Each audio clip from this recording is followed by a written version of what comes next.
Hello viewers, তোমাদের সবাইকে আমার ড্রিম গার্ডেনে স্বাগত। চলো আজ তোমাদের নতুন একটি গাছ দেখাই। গাছটা দেখে নিশ্চয়ই বুঝতে পারছো কী গাছের কথা বলছি। হ্যাঁ, রাবার গাছ।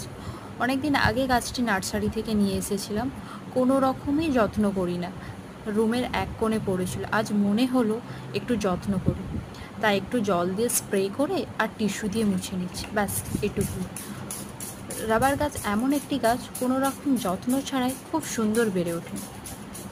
আর তোমরা যদি তোমাদের রুমের ভেতরে যে কোনো জায়গায় কোনো একটা কর্নারে রেখে দাও, দেখবে লুকটাই চেঞ্জ হয়ে যায়। রাবার গাছে খুব একটা যত্ন লাগে না। আমি যখন নার্সারি থেকে নিয়ে এসেছিলাম একদম ছোটো ছিল গাছটা, 4-5টা পাতা ছিল। দেখো কত বড় হয়ে গেছে গাছটা কোনো রকম যত্ন ছাড়াই। মাঝে মাঝে বৃষ্টি হলে একটু বাইরে বার করে দিই, মনের মতো স্নান করে, আর সপ্তাহে একবার রোদ খাওয়া।